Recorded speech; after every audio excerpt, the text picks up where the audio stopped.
We're joined now by Republican Senator Susan Collins, who joins us from Portland, Maine. Senator, last week you wrote in the Washington Post that you could not support Donald Trump. You said you realized that Donald Trump was never going to change. What tipped it for you? The tipping point for me was when he attacked the parents of the fallen soldier.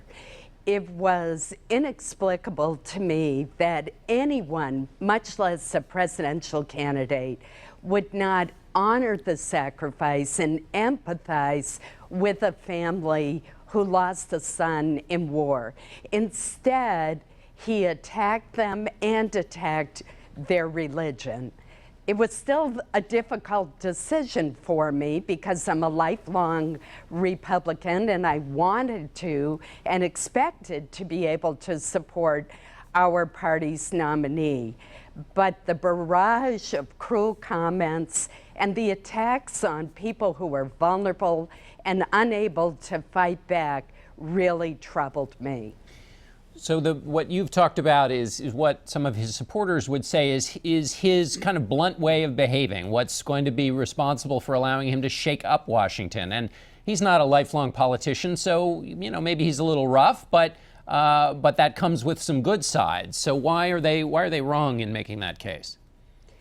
When you look at the challenges that we're facing at home and abroad, we need a president who has the judgment, the temperament, the knowledge, and the self-control to lead our country and to be the symbol of our country. I know that it is appealing to people that Donald Trump has jettisoned the politically correct, stilted campaign speeches that frustrate voters. But the problem is that there's a big difference between that and treating people with respect and common decency. And there's where, in my judgment, Donald Trump has failed. So when you made this decision to write about this week, did you let the Trump campaign know or the Republican National Committee know or anything like that? I did let the Republican National Committee know, and I placed a call to Reince Priebus, and I also let the Senate Majority Leader know and our state party leaders know. Did they try and talk you out of it? No, I think they understood that this was a decision that I, like many Americans, really struggled with.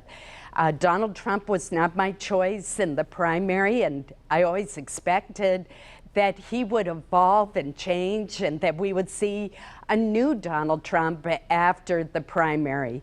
Instead, the constant barrage of ill-informed and cruel comments continued, and that's just not what we need to heal the divisions in our country right now. One of the criticisms of those who've taken the stance that you have is that you're basically helping to elect Hillary Clinton. What's your response to that? If I were helping to elect Hillary Clinton, I would have endorsed her, I'd be working for her, and I'd be voting for her. I'm not doing any of those things.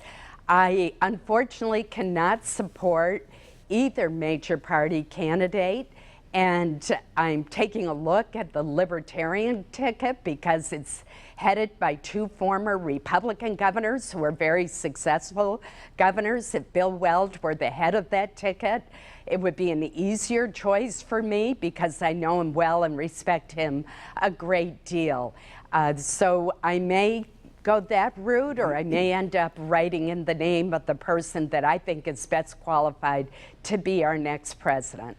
If, as a senator, will you make the case then, I know you're not voting for Hillary Clinton, will you make the case then that it's important to have a Republican Senate as a check against Hillary Clinton if it looks like she's going to be the president? I certainly will. I've assured party leaders that I'm going to continue to work for Republican candidates all across this country. I believe it's essential that we have a Republican Senate and a Republican House, and I'm going to do all that I can to bring that about. That is absolutely an important check on whomever becomes the next president. All right, Senator Collins, thanks so much for being with us. Thank you, John.